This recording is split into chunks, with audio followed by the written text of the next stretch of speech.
Shalom semuanya, kita bersyukur bahwa malam hari ini kita kembali lagi di hadapan Tuhan. Seperti pujian kita tadi bahwa semakin hari kita akan makin sama seperti Yesus, pemilik hidup kita. Amin. Baik, tiba saatnya kita akan mendengarkan kebenaran firman Tuhan. Sebelum itu mari kita berdoa. Segala pujian syukur hanya bagimu ya Tuhan. Terima kasih Engkau telah memanggil kami dan terima kasih Engkau telah memilih kami sebagai umat pilihan Tuhan, dan kiranya hari ini pengurapan kuasa Roh Kudus turun atas seluruh kehidupan kami, dan melalui firman-Mu kami teguh berdiri kokoh kuat di dalam iman percaya kami kepadamu, dan setiap hari kami melangkah dengan iman bersama dengan Engkau. Terima kasih ya Tuhan, di dalam nama Yesus Kristus kami berdoa, amin. Baik, kita akan membuka kebenaran firman Tuhan di dalam Keluaran pasal yang ke-20 ayat yang ke-18 sampai ayat yang ke-21.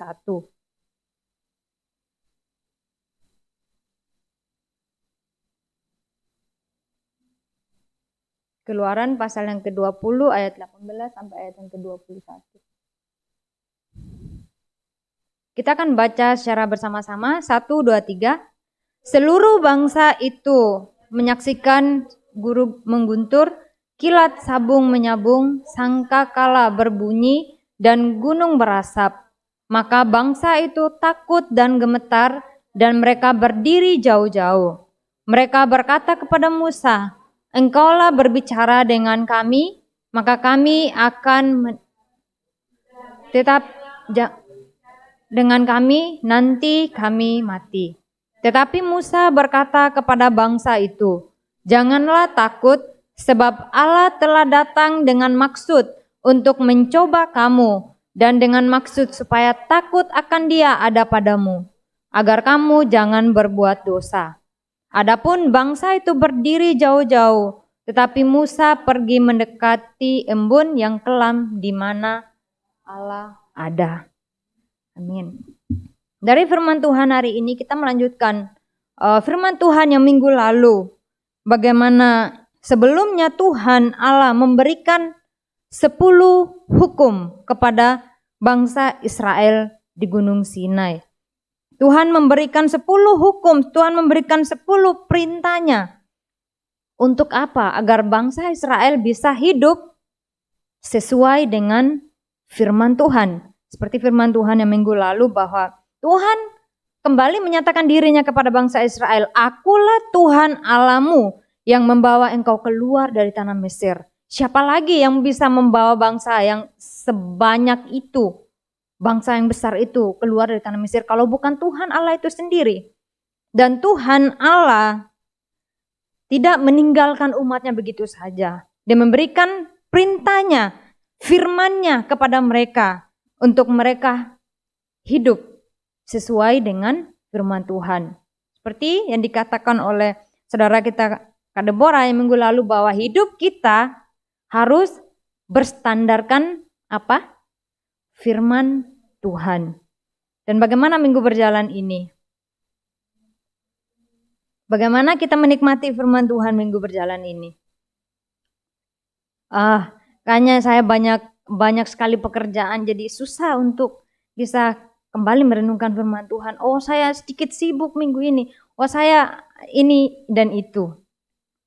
Tapi tetap percaya bahwa sesibuk apapun kita, selalu meluangkan waktu 5 menit, 10 menit untuk berdoa dan bisa membaca firman. Amin. Dan sebagai umat Tuhan, hari ini kita akan melanjutkan tema kita, hidup sebagai umat Allah.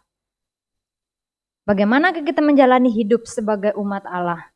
Siapakah umat Allah itu? Tentu saya dan saudara, amin. Dan dari cerita hari ini di mana setelah Tuhan memberikan 10 hukum itu, 10 firman itu kepada bangsa Israel, tadinya mereka sama-sama untuk mau mendekat ke Gunung Sinai untuk melihat Tuhan. Namun setelah itu ketika Tuhan berfirman, dikatakan bahwa seluruh bangsa itu menyaksikan mengguntur, kilat sabung menyabung, sangkakala berbunyi dan gunung berasap. Maka bangsa itu takut dan gemetar dan mereka berdiri jauh-jauh. Tadinya mereka cepat-cepat datang untuk mau melihat, namun sekarang mereka berdiri jauh-jauh. Karena apa? Mereka takut akan Tuhan. Siapa tahu nanti ketika kami dekat gunung itu, kami akan mati, nyawa kami akan hilang lenyap. Namun Musa berkata bahwa jangan takut. Tuhan ada maksud, Tuhan ada tujuan kenapa Tuhan berfirman seperti itu. Kenapa Tuhan mau memberi firman-Nya kepada umat pilihan-Nya. Tuhan tahu benar bahwa sekalipun bangsa Israel tegar tengkuk, sekalipun mereka selalu meninggalkan firman Tuhan. Tuhan sudah kasih firman, ikut ini, Tuhan sendiri yang menuntun mereka. Dan tetap saja mereka melakukan hal-hal yang tidak benar di hadapan Tuhan. Dan walaupun mereka takut dan gentar akan Tuhan, tapi pada akhirnya nanti ketika Musa turun dari Gunung Sinai, apa yang terjadi di bawah? Mereka menyembah lembu emas. Mereka menyembah berhala, padahal mereka baru saja mendengar guru saja, guru mengguntur. Mereka sudah takut. Bisa-bisa kami mati nanti. Namun setelah ketakutan mereka itu, Tuhan sendiri yang berbicara kepada mereka. Apa yang mereka lakukan di bawah? Mereka menyembah berhala. Bangsa Israel takut dan mereka menjauh dari gunung di mana Tuhan memberikan firman itu. Dan di ayat yang ke-21, adapun bangsa itu berdiri jauh-jauh tetapi Musa pergi mendekat embun yang kelam di mana Allah ada. Musa yang menjadi pengantara agar bangsa Israel tidak mati. Bangsa Israel mendengarkan firman, Musa yang harus jalan. Tuhan yang mendampingi Musa. Sama juga, kita yang sebenarnya harus mati. Namun siapa yang menjadi pengganti? Siapa yang menjadi pengantara agar kita tidak mati? Yesus Kristus itu sendiri. Sama seperti Musa yang mendekat di mana Allah ada. Yesus kan sendiri datang untuk saya dan saudara agar kita bisa kembali dekat dengan Tuhan. Kembali memiliki hubungan pribadi bersama dengan Tuhan. Allah membebaskan bangsa Israel untuk membentuk mereka, untuk mengasah mereka.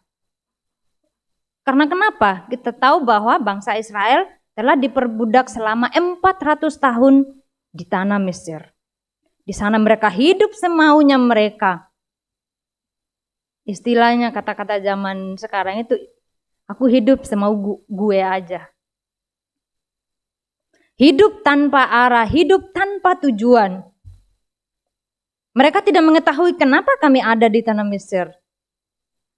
Karena mereka sudah diperbudak, mereka sudah menyembah berhala. Bahkan mereka melakukan hal-hal yang sebenarnya itu tidak sesuai dengan kehendak Tuhan.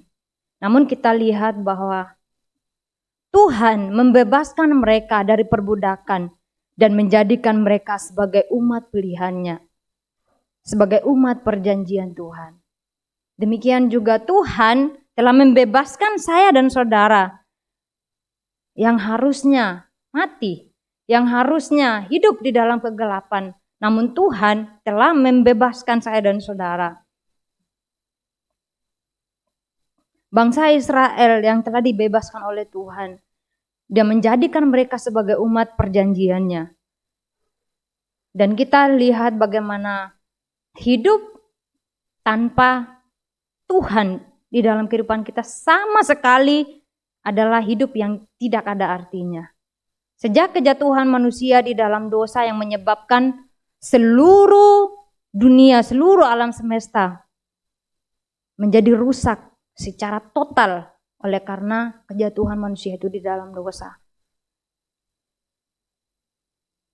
Dan kita sendiri coba kita pikirkan bagaimana seandainya Tuhan tidak kasih firman-Nya kepada kita. Seandainya tidak ada firman Tuhan ini tidak ada, bagaimanakah hidup kita? Bagaimana hidup kita jika Tuhan tidak memberikan firman-Nya kepada kita? Jika bukan Tuhan sendiri yang datang untuk kita, hidup kita bagaimana? Hidup kita pasti akan hancur, tidak akan menemukan apa-apa, tidak akan menemukan arah, tidak akan menemukan tujuan, arah hidup kita tidak tahu, tidak jelas. Dan segala hal pasti kita akan lakukan. Dan semua itu yang tidak sesuai dengan kehendak Tuhan. Dan kita pada akhirnya diperbudak oleh dosa. Dan yang menguasai kita, hidup kita adalah kuasa iblis. Dan kita hidup di dalamnya. Karena kita adalah orang-orang yang sebenarnya tidak taat di hadapan Tuhan.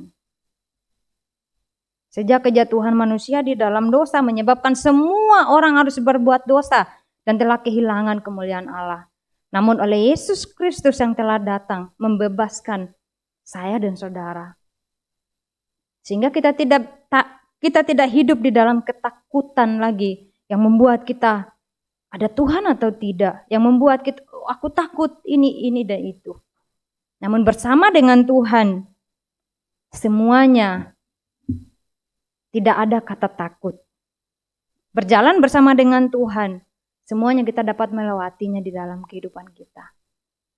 Di dalam Ibrani pasal 2 ayat 14 sampai 15 mengatakan bahwa karena anak-anak itu ialah anak-anak dari darah dan daging, maka ia juga menjadi sama dengan mereka dan mendapat bagian dalam keadaan mereka, supaya oleh kematian ia memusnahkan dia, yaitu iblis yang berkuasa atas maut, dan supaya dengan jalan demikian ia membebaskan mereka yang seumur hidupnya berada dalam perhambaan oleh karena takutnya kepada maut. Kita renungkan saja. Kita sudah jatuh. Kita sudah hidup tanpa tujuan, tanpa arah, tidak jelas. Kita harus diperbudak lagi. Namun saat ini kita sudah memperoleh pembebasan di dalam Yesus Kristus. Karena firman Tuhan katakan ia sendiri, yaitu Yesus Kristus sendiri yang menghancurkan, yang memusnahkan perbuatan-perbuatan iblis itu. Dan membuat kita menjadi orang yang hidup di hadapan Allah. Dan dari kehidupan, dari firman hari ini yang kita dengarkan, bagaimana Tuhan benar-benar menuntun umatnya Israel keluar dari tanah Mesir. Membimbing mereka dari awal, Tuhan mengawal mereka sampai akhir. Dan Tuhan memilih mereka, Tuhan memanggil mereka sebagai umat pilihannya. Mereka yang kehilangan arah, mereka yang kehilangan pengharapan, mereka yang kehilangan Injil, mereka yang telah kehilangan tujuan hidup mereka. Namun Tuhan telah membentuk mereka, Tuhan kembali mengangkat mereka menjadi umat pilihannya. Dan kita bisa mempertanyakan pertanyaan ini di dalam kehidupan kita. Apakah saya saat ini aku sudah hidup dengan arah yang jelas atau tidak? Apakah saya sudah hidup, benar-benar sudah hidup sesuai dengan firman Tuhan atau tidak? Apakah bagaimana hari-hari saya? Sudahkah saya meluangkan waktu untuk Tuhan? Baik 5 menit atau 10 menit. Dan ini menjadi pertanyaan refleksi untuk diri kita masing-masing. Dan kita yang tahu pribadi kita, bagaimana hari-hari hidup kita bersama dengan Tuhan. Dan juga menjadi pertanyaan bagi saya sendiri juga, bagi kita semua. Sudahkah saya berada di titik yang benar? Sudahkah saya berada di arah yang jelas, arah yang benar? Sudahkah saya hidup mengikuti firman Tuhan? Bangsa Israel yang kehilangan arah, kehilangan tujuan. Sekalipun Tuhan sudah memberikan firman-Nya kepada mereka, dan walaupun mereka tidak mendengarkan, Tuhan tetap mengangkat mereka sebagai milik-Nya, sebagai umat pilihan-Nya.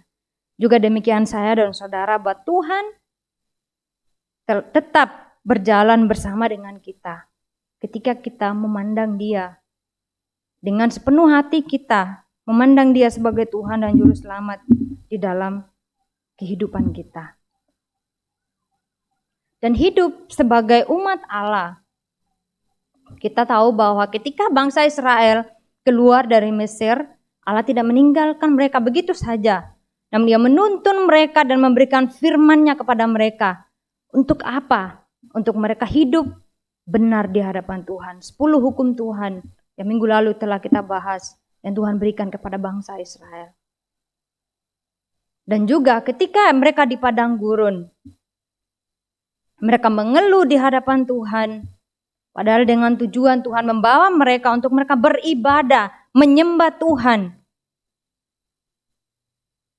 Di padang gurun dimanapun mereka berada, Tuhan memberikan firman-Nya. Ada tujuannya Tuhan memberikan. Hidup di padang gurun bukanlah akhir dari segalanya, tetapi justru melalui padang gurun kita mengalami kemenangan dan berjalan bersama dengan Tuhan. Amin. Ketika bangsa Israel keluar dari tanah Mesir, Tuhan memberikan firman-Nya, dan bila mana mereka mendengarkan perkataanku, maka engkau harus beserta para tua-tua Israel pergi ke Raja Mesir, dan kamu harus berkata kepadanya, Tuhan Allah orang Ibrani telah menemui kami, oleh sebab itu izinkanlah kiranya kami pergi ke padang gurun 3 hari perjalanan jauhnya untuk mempersembahkan korban kepada Tuhan Allah kami. Tujuan Tuhan membawa umat agar mereka beribadah kepada Tuhan. Mereka yang ketika di Mesir, mereka yang kehilangan Injil, kehilangan firman Tuhan, kehilangan arah. Tuhan memanggil mereka kembali, membawa mereka kembali untuk mereka beribadah kepada Tuhan. Dan sekalipun mereka di padang gurun, yang seharusnya di sana tidak bisa untuk hidup di sana, namun Tuhan memelihara mereka sampai akhir. Dan Tuhan Allah sendiri yang menuntun umat-Nya dari awal sampai akhir. Tuhan mengawal mereka dengan tiang awan dan tiang api. Siang dan malam Tuhan mengawal kehidupan mereka. Tuhan berjalan di depan mereka, menuntun mereka, menaungi mereka dari teriknya matahari. Dan sampai akhir mereka memasuki tanah Kanaan. Tuhan tidak sekalipun meninggalkan mereka. Justru siapa yang meninggalkan Tuhan? Bangsa Israel. Kita yang sering meninggalkan Tuhan. Kita tahu bahwa Tuhan menuntun saya. Dari awal sampai saat ini aku ada, Tuhan yang menuntun aku. Tuhan yang mengawal hidup saya. Tuhan yang menuntun saya, Tuhan yang memimpin saya. Namun kadang kita lupa bagaimana seharusnya kita hidup layaknya sebagai umat yang dituntun oleh Tuhan. Namun kadang kita lupa bagaimana caranya kita hidup sebagai umat pilihan Tuhan. Kebanyakan kita melupakan hal itu. Namun Tuhan sendiri yang menuntun kita. Tuhan yang berjalan di depan kita. Juga Tuhan yang memberikan Roh Kudus di dalam kehidupan kita. Menuntun kita, menyertai kita dari kita ada di dunia ini. Sebelum kita ada pun, Tuhan menuntun kita sampai akhir hidup kita. Dia akan selalu ada, mengajarkan kita, Dia selalu ada, menuntun, membimbing, dan melindungi kita sampai akhir. Dan sampai sekarang ini pun juga, kita ada sebagaimana kita ada. Semua bukan karena siapa kita, namun karena siapa Tuhan yang menuntun hidup saya dan saudara. Amin. Dan kiranya kita sebagai pemuda-pemudi yang terus berjalan di dalam kasih karunia Tuhan. Kiranya sampai akhir hidup kita tidak pernah menjadi orang yang menyerah begitu saja. Ya walaupun ada kadang saatnya kita sudah capek, sudah mau ingin menyerah, rasanya putus asa, bimbang, rasa takut, kecewa, semua itu pasti kita akan alami. Namun kita percaya bahwa berjalan bersama dengan Tuhan, pasti kita akan melalui semua itu. Amin. Kehidupan yang dipimpin oleh Tuhan adalah kehidupan yang penuh arti dan penuh pengharapan. Karena pengharapan kita yang kekal hanya ada di dalam siapa? Yesus Kristus itu sendiri. Ketika kita hidup di dalam tuntunan Tuhan, ketika kita hidup di dalam pimpinan Tuhan, pasti kita akan mengetahui tujuan hidup aku apa. Pasti kita akan mengetahui arah hidup aku apa. Pasti kita akan mengetahui siapa yang harus aku pandang setiap hari. Pasti kita akan mengetahui bagaimana aku harus hidup hari ini.